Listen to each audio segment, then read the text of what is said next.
I'm on my way to meet with Asia Frost from HubSpot to talk about content marketing and SEO around content and stuff like that. So looking forward to that. The problem with being kosher is that there's not many kosher restaurants. So I was planning on stopping off at the kosher area in Brookline, but don't have time for that, so I'm going straight. I have some pretzels and stuff in the bag, so it should all be good.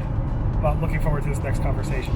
This video is sponsored by RankRanger, an all-in-one SEO platform that offers dozens of customizable tools and reports. Check them out at rankranger.com.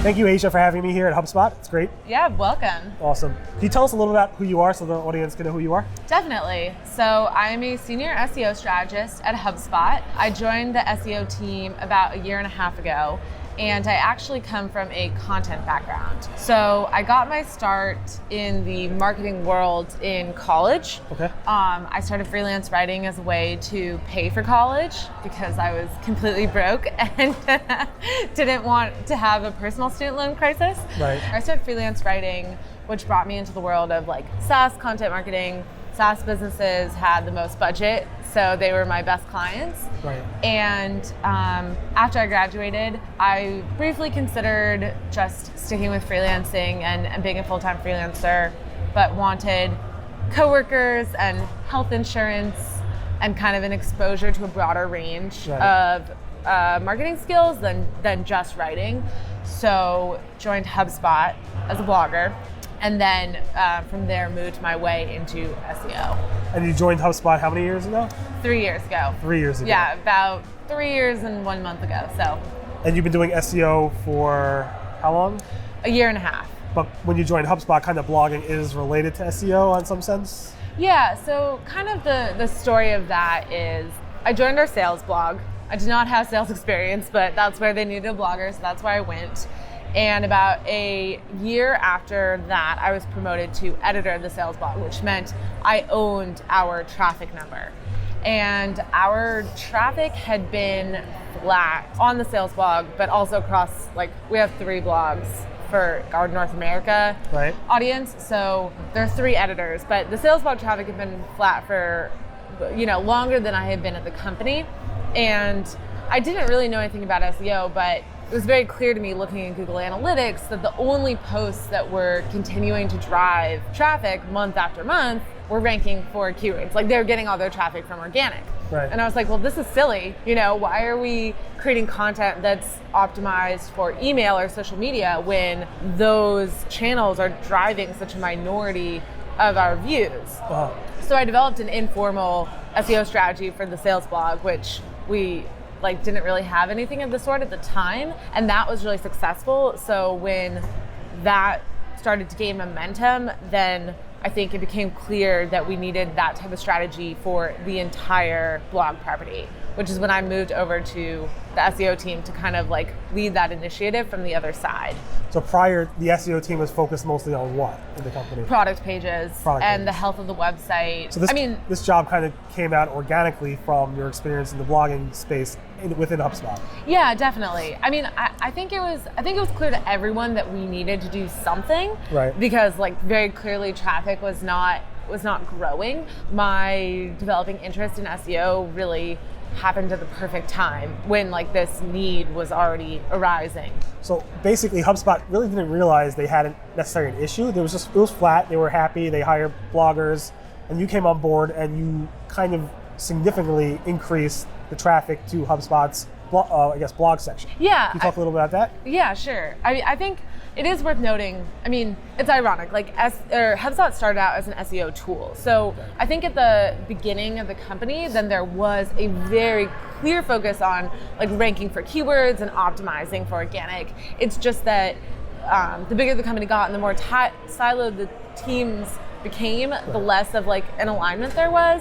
And we had been successful for so long, just creating content on kind of whatever our editors were interested in, and grown so much organic traffic that it took a long time for people to really realize that there was a problem and that we weren't as successful as we have been in the past. So what I did when I moved over to the SEO team was I basically created a brand new partnership between the two teams. And rather than the blogging team sitting around in a room once a month and saying, like, what do we want to write about this month? What's interesting to us? The SEO team created this search insights report for the blogging team that outlined every piece of content they would create. And it was very prescriptive.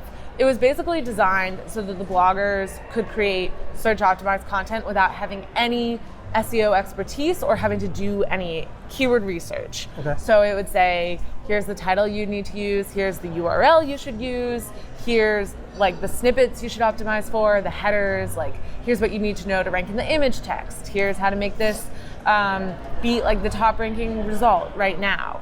So it was this super search focused report that made it really easy for the team to create that like search friendly content right out of the gate. And that started about a year and a half ago, that strategy. Yes. Yeah. The first report, I remember I was super gung-ho. I've been wanting to create something like this report for a long time. And so I moved over on March 1st and I handed over the first report on March 6th. And then they started creating content from it almost right away. And almost immediately, you guys saw results from this. Oh yeah. I mean, one of the huge benefits that is definitely, you know, like a unique circumstance for HubSpot was that we had almost 1 million really high authority backlinks. Right. And so as soon as we kind of pivoted back to like search friendly content and we're targeting keywords, we started ranking those keywords almost immediately. And I definitely recognize that that is like a gift in the SEO world, and that, you know, anyone watching this might not be able to like create a report and target keywords and start ranking for them almost immediately. And what's this 4.4 million number? Can you describe that a little bit? Yeah, so basically from March 2018, when I first joined the team and, you know, launched the first report, to March 2019, our monthly organic users to the blog increased by 4.4 million. It's amazing. All basically just looking at what people want to read and just writing great content for it. Yeah, yeah. Can I? Sorry, people keep walking by, and we're Yeah. at HubSpot. Some people look like they're in their like pajamas or something. Is there like an apartment building in here? No, this is just an office Okay. building. It's just that we have a very informal dress code. I don't think dress code is probably too generous a word for. Okay, literally, it looks like some people like just woke up out of bed. There's like they're walking their dogs around here. Well, yeah, people definitely bring their dogs to work too. Okay. I mean, I think to some extent they want the office to be an extension of your home. Right. No, I get that. I'm just curious. I see people. Okay. Anyway. Yeah, Let's go back to SEO. Okay. Anyway, so let's talk a little bit about what you think makes great content. Yeah. Can you describe a little bit about that? Yeah, definitely. I mean, I think there are all the hallmarks of great content that like anyone will tell you. Like, it's well researched and it's well written and it answers the query, blah, blah, blah, blah, blah. But, you know, that's not insightful by any stretch of the imagination. Like, hopefully everyone watching this knows that already. I think what we've hit upon as kind of like a advantage in search is what we call the topic cluster framework, and what is maybe more known to seasoned SEOs as like content silos. So essentially that's creating universes of content. The center of that universe, basically like the star in the universe analogy, Right. would be your pillar page. And that is like this high level comprehensive overview of the topic. Let's say we want to rank for content strategy. Like the head keyword for the pillar page would be content strategy. And then the pillar page would go over like all the main aspects of content strategy without delving too deeply into any of those subtopics. Okay. And then surrounding that pillar page, linking both outward from the pillar page and then back into the pillar page, would be your cluster content, your blog posts. And each blog post would be like a much more narrow but deeper dive Right. into a topic in the content strategy topic cluster. And so the benefits of this are threefold, really. First, because you have like these like very tightly clustered, relevant universes of content, you get a lot of topical authority from Google and from the searcher's perspective. Right. Like if someone is running, 4 different queries about content strategy over the course of a day and they see your domain come up again and again, like that creates a lot of instant trust. And then as well, we know that Google recognizes like the more trusted content a domain has on a topic, then like the higher it is, the more likely it is that all of those pieces in the cluster will rank. Right. Then because each cluster post is taking on this like super targeted focus or set of keywords, then it mitigates a lot of the content cannibalization that you tend to see with domains that are like covering a topic ad nauseum because they know it's super relevant to their audience and to their product. Right. And then it also, from like a site architecture, internal linking perspective, is super helpful because the pillar page builds up a lot of link equity, which it can then distribute to all the other pages in the cluster. So you have your pillar page. How much of the traffic would go to the pillar page for a specific keyword topic versus the numerous blog posts around that? Yeah, that is a fantastic question because I think the original conception of the idea was that the pillar page would probably get the most traffic. I mean, you would assume that because it's ranking for the broadest, highest level keyword, that keyword is also going to be the highest volume, right? Like content strategy will have a higher MSV than content strategy tools or content strategy tips. Right. However, what we're starting to see with a lot of topic clusters, and I think this trips a lot of people up because it kind of like violates their expectations, is that many of the head keywords for cluster content posts will have higher MSV than the head keyword for the topic cluster because there is like a really popular question or like process that people are interested in, and more people are actually interested in that than the main topic.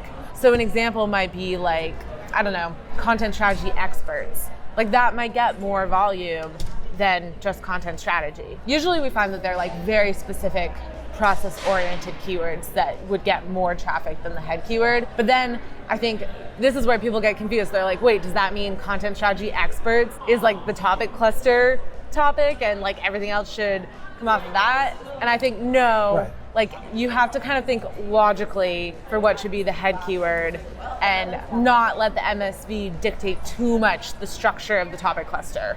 Is there a page that, I'm sure you have hundreds of thousands of pages, maybe more, that like kind of surprised you in terms of like, wow, people are searching for that and it's getting so much traffic? Off the top of your head, or maybe not? I would say that when I looked at which pages were driving the most traffic when I joined the SEO team back in March last year, then yes, I was absolutely surprised at what our highest traffic pages were. Now I'm not, which I think is a good thing. It kind of speaks to how focused and targeted we've become. But like a lot of the pages that were driving organic traffic last year were very fluffy and very disconnected from the brand and kind of like our product suite. So one of our top traffic pages was, why do people hate the word moist? And it was this investigation into people's like visceral reactions to words, which is interesting. And I think when it was pitched, there was kind of like this editorial marketing angle that got it the green light. But it was just ranking for like all these super random, like it was ranking for like, why do people hate the word moist? Which, no one cares if HubSpot's answering that or if, like a Reddit post is answering that. So part of the shift, part of like my big mission was, how do we make sure that we're not just like ranking for keywords, but we're ranking for the right keywords? Right. I mean, I see that too when I produce a lot of content in the SEO field. It's like, should I go after maybe the Google Doodle, like when people click on the Doodle, it sends crazy amount of traffic to your site? Right. But nobody really cares about that on my site because my audience is SEO. So kind of like relates to that. So how, also, in terms of feature snippets, how much of your content would you say in terms of driving traffic come from feature snippets versus other areas? So I would say that, I guess the first part of that question is like, how many featured snippets do we optimize for? And we usually optimize for at least one featured snippet per piece of content. So if we're creating 200 plus pieces of content per quarter, then that's 200 to 400 featured snippets. We also track very religiously how many featured snippets we're winning per property. So one of the blogging team's main metrics to report on is, okay, this month we won these many snippets and we lost these many snippets. And if a piece of content starts to lose traffic, one of the first things that we look at is like, did it lose the snippet? So we do actually see snippets driving a significant amount of traffic. I don't know how much it is on like an aggregate scale. I don't know if anyone really knows that. It's an important piece. Oh, it's definitely an important piece. Can we jump to image search a little bit? Sure. So I know before we started talking, you said you're focusing a little bit more on image search. I know Google has been talking a lot about to SEOs, look at image search. Yeah. What are you guys doing for image search? One of the things that we now do in the Search Insights report is we look at what images are ranking either on the main results page or the image search tab. And definitely if there are images ranking on the main SERP, we will 100% try to rank in that image carousel. Our graphic designer, well, all around designer really, Amanda Chong, created these really cool graphic templates that our bloggers can use, and basically they're like backgrounds that we can use for like screenshots or documents or quotes, and they have like the sprocket and they're like HubSpot branded. So we will ask the bloggers to like create basically custom assets for each post in a very scalable, like 5 minutes or less way. So that's dramatically increased the number of images that we've been able to get out. It's also a cool link building play because if someone reuses the image without linking back to us, then our link building expert can find them really easily and reach out and ask for the link. Yeah. Interesting. One of the cool things I've been tracking for at least the past few years is these suggested clips. Yes. I find those amazing because Google will like jump you right to that area. So you guys are doing a lot of that right now? You're experimenting with it? We're experimenting with it, yeah. So we actually did like a research study, which you can read on our news and trends blog, about which type of videos are good candidates for these suggested clips. And then once we understood that, then we obviously want to try to capture some of them ourselves. So we just started publishing. It took a long time to like create all the videos, but we found 40 keywords where our blog posts were already ranking that triggered a suggested clip or a video carousel. And then we created videos answering those 40 specific queries. And now we're cross-publishing them on YouTube and then to the blog post that was ranking for that query. And so we're going to see if we can land in the snippets by kind of like that like 1-2 punch. Awesome. So because obviously the suggested clips are always taken from YouTube, which is, I guess Google's game, Google's rules. But we hope that by also publishing to the blog, we can give them like a surge of basically engagement and authority that will then help us land in the suggested clip. Keep me posted on that. It's very interesting. Definitely. It's a very interesting conversation. Thank you so much for doing this with me. Where can people follow you, learn more about you? Yeah, so I'm on Twitter at Ajavu, 2 U's, like deja vu. Perfect. I don't know. It's old, man. I wish I could change it, but no, it's great. You can always, of course, connect with me on LinkedIn. Awesome. Thank you very much. No problem. Thank you. One of the best parts of me doing this vlog, at least for myself, is the amazing people you meet. I had no idea how amazing and smart Asia Frost was. I mean, her knowledge of content and SEO in just a year and a half of doing it blows me away. The success she has, it's just the whole thing is just amazing. So very happy I had a chance to talk to her. Looking forward to talking to her again, and hopefully you guys enjoyed the interview.